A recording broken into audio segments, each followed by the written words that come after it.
우리는 위대한 출애굽기의 시작을 살펴보고 있습니다. 우리가 알고 있는 대로 출애굽기의 그 위대한 출애굽기의 여정의 시작은 끝처럼 아름답거나 웅장하거나 화려한 것 같지는 않습니다. 오히려 그 시작은 상당히 부정적으로 보입니다. 모세에게 출애굽의 사명이 주어지고 또 자신의 부정적인 감정을 다 추스린 이후에 명령에 순종하여 하나님께 나아갑니다. 그리고 바로 왕에게 담대하게 하나님께서 명령하신 내용들을 전합니다. 그러면 모세가 생각하기를 전능하신 하나님께서 명령한 것이니 하나님의 명령대로 그렇게 이루어질 것이다 라고 생각을 했겠지만 바로 왕의 대답은 상당히 부정적이었죠. 여호와가 누구이기에 내가 그의 말을 들어야 하는가? 나는 여호와를 알지 못하니 보내지 아니할 것이다. 긁어 부스럼이라고 했나요? 그 일 이후로 이스라엘은 더 심한 중한 노역에 시달려야만 했습니다. 바로의 거절에 당황한 모세는 그 나오는 길에도 백성들에게 원망을 듣게 됩니다. 백성들이 모세를 붙잡고 이렇게 원망합니다. 당신이 우리를 죽은 목숨이 되게 하였다. 40년 전 떠올리고 싶지 않았던 그 기억이 모세에게 떠오르지 않았을까요? 어제는 애굽인을 죽이고 오늘은 우리를 죽이려 하느냐? 모세는 다시금 떠올리고 싶지 않았던 그 악몽을 다시 한번 마주하게 됩니다. 첫째는 애굽의 거절이요, 둘째는 동족의 거절입니다. 모세는 다시 철저하게 고립되죠.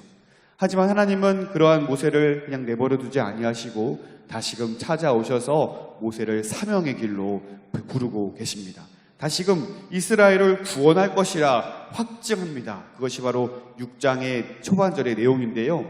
용기를 얻은 모세는 다시금 이스라엘에게 나아가서 이 하나님의 놀라운 말씀을 선포합니다. 하지만 이스라엘 백성들은요, 용기를 얻기는커녕 모세의 말을 듣고 있지 않습니다. 이 본문 말씀을 쭉 묵상하면서 저는 이렇게 반응하는 이스라엘도 이해가 되고 이렇게 반응하는 모세도 참 이해가 되었습니다. 400년간 노역에 시달려야 했던 이스라엘에게 어느 날 모세라는 인물이 찾아와서 이렇게 얘기한 거예요. 너희에게 구원의 날이 왔다. 하나님께서 선조 아브라함에게 약속하셨던 그 약속의 땅으로 너희는 나아가게 될 것이다. 이 말이 그들에게는 복음 아니었을까요? 그들에게는 얼마나 기다려왔고 얼마나 기다려왔던 그러한 복음과도 같은 놀라운 말이 아니었을까요? 하지만 믿는 도끼에 발등이 찍히듯 이스라엘에게 임한 건 구원이 아니요 더 심한 더 중한 노역이 있었습니다. 6장 9절 중반절 이후의 말씀을 보시면요, 이스라엘의 마음이 심경이 이렇게 고스란히 반영이 됩니다. 그들이 마음의 상함과 가혹한 노역으로 말미암아 모세의 말을 듣지 아니하였더라. 얼마나 실망스러웠겠어요? 얼마나 상처를 받았겠어요? 얼마나 이 하나님이라는 분의 이 명령이 이제 신뢰하지 않을 만큼 그들에게 느껴졌겠는가 하는 것입니다.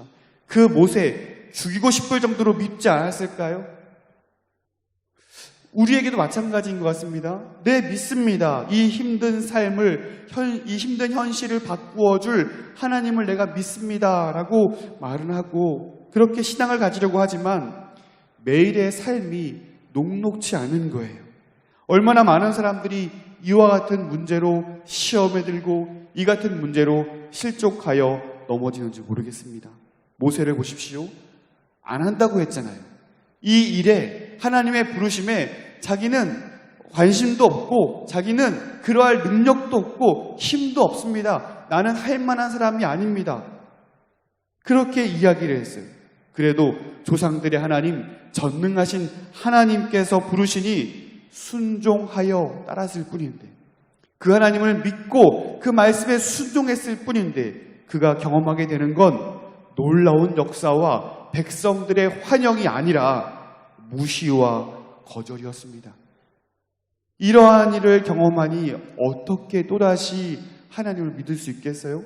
어떻게 그 하나님을 신뢰할 수 있겠어요? 순종하고 따를수록 일이 꼬이고 넘어지게 되는데 어떻게 그 하나님을 신뢰할 수 있겠는가 하는 것입니다. 이러한 삶의 문제와 낙심으로 우리 또한 실족하여 넘어지는 일이 참 많은 것을 우리는 경험하게 됩니다. 여러분은 신앙 안에서 든든히 서 계십니까? 여러분은 참 신앙 안에서 단단하게 흔들리지 않는 요새와 같이 여러분은 붙잡고 서 계십니까? 이스라엘처럼 모세처럼 혹시 이러한 인생의 쓴맛으로 넘어져 있지는 않으십니까? 너무나 오래된 혹은 너무나 흔한 일상의 일들이기에 마치 일어서 있는 것처럼 보이지만 여전히 넘어져 있는 채로 하루하루를 그렇게 인생의 고역으로 인생의 중한 노역으로 시달리고 있지는 않으십니까? 내가 하나님을 믿긴 믿는데 믿음은 믿음일 뿐이고 하루하루 노역 같은 이 삶은 그저 삶일 뿐이라며 하나님과 멀어진 채로 하루하루를 살고 계시지는 않으십니까? 이러한 삶의 문제들 앞에서 신자로서 믿음의 길을 걸어가려고 하긴 하지만 점점 일이 꼬여버리고 차디찬 거절을 경험하는 가운데 우리는 어떻게 하나님을 신뢰할 수 있을까요? 우리는 그 하나님을 어떻게 계속해서 바라보고 의지하고 믿음을 가질 수 있을까요? 차디찬 거절을 경험하는 이 인생 가운데 어떻게 그 하나님을 신뢰할 수 있을까요? 하나님은 오늘 본문을 읽는 독자들에게 이 장면을 묵상하는 하나님의 백성들에게 또한 하나님을 신뢰하기 어려워진 차디찬 인생의 거절을 경험하는 신자들에게 이 중요한 한 가지 사실을 알려주고 있습니다. 우리 6장 2절 말씀 한 목소리로 읽어보도록 하겠습니다. 6장 2절입니다. 하나님이 모세에게 말씀하여 이르시되 나는 여호와이니라. 아멘. 자, 이번에는 6장 29절 말씀 함께 읽어볼까요? 6장 29절입니다. 여호와께서 모세에게 말씀하여 이르시되 나는 여호와라. 내가 내게 이르는 바를 너는 애굽 왕 바로에게 다 말하라. 아멘. 6장의 시작과 마지막을 감싸고 있는 대목은 다름 아닌 전능한 이름 여호와 하나님이라는 사실입니다. 절망스러운 출애굽의 시작에 있어서 영광스러운 출애굽으로 반드시 이루고야 마는 그분이 누구입니까? 바로 여호와 하나님이시라는 사실입니다. 사랑하는 성도 여러분, 혹시 넘어져 있으십니까? 오늘 말씀에 주목하시기를 바랍니다. 나는 여호와이니라. 이 짧은 구절 속에서 어떤 대답을 발견할 수 있습니까?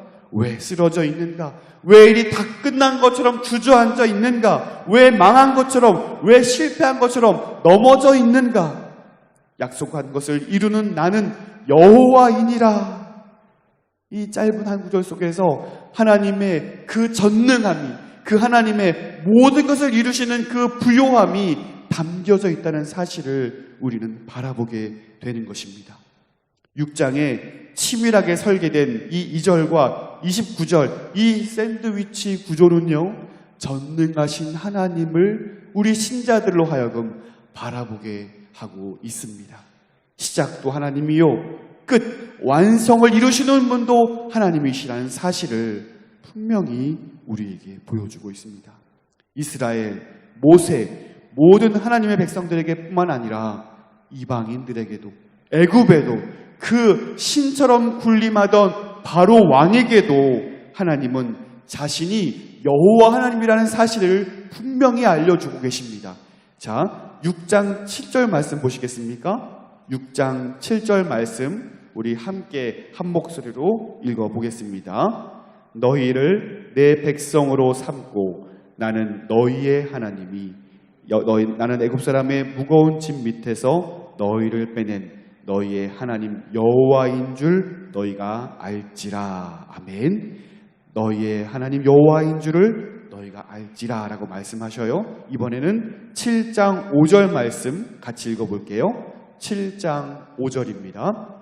내가 내 손을 애굽 위에 펴서 이스라엘 자손을 그 땅에서 인도하여 낼 때에야 애굽 사람이 나를 여호와인 줄 알리라 하시매. 아멘. 치열한 삶의 무게로 지쳐있는 그리스도인들에게 하나님의 역사를 기대할 수 없을 만큼 고단한 삶의 현장에 쓰러져 있는 신자들에게 하나님은 담당하게 선포하십니다. 나는 여호와이니라. 요즘 한 광고에 이런 짧은 표현을 하더라고요. 자세한 설명은 생략한다. 광고인데도요, 자세한 설명을 생략한다. 그거 얼마나 확실하게 그렇게 당당하게 표현할 수 있을까요? 오늘 이 짧은 한 구절은 마치 그와 같은 것 같아요. 자세한 설명을 생략한다. 왜냐하면 확실하기 때문에 그렇습니다. 모든 것을 이루실 전능한 이름, 그분이 바로 여호와 하나님이기에 이렇게 표현되어 있는 것을 보게 됩니다. 여호와 하나님, 그 전능한 이름에 모든 인생의 답이 있음을 여러분 믿으시기를 바랍니다. 이스라엘을 노역으로 시달리게 하는 바로와 같이 오늘날 코로나19는 우리의 삶을 그렇게 시달리게 하고 있는 것 같습니다. 그러나 여러분, 모든 삶의 역사의 현장에 하나님은 여전히 살아계셔서 그 영광스러운 이름을 알리시는 분도 바로 하나님이라는 사실을 여러분 기억하시기를 바랍니다. 믿음이 없이는 하나님을 기쁘시게 하지 못하나니 하나님께 나아가는 자는 반드시 그가 계신 것과 그가 자기를 찾는 이들에게 상 주시는 이심을 믿어야 할지니라. 하나님은 우리에게 믿음을 요구하고 계십니다. 하나님을 기쁘게 하고 하나님께 나아가는 자들, 그들은요 반드시 하나님이 계시다는 사실을 믿는 사람들이요 자기를 찾는 이들에게 상 주시는 이심을 믿는 자들이다. 히브리서 기자는 우리에게 그렇게 주장하고 있습니다. 오늘 하루 나는 여호와이니라 이 말씀 안에 삶의 모든 답을 발견할 수 있는 저와 여러분이 되시기를 간절히 소원합니다. 더불어 전능하신 여호와 하나님을 믿음으로 하나님께 기쁨으로 일어나 나아가는 복된 하루가 되시기를 주님의 이름으로 축원드립니다.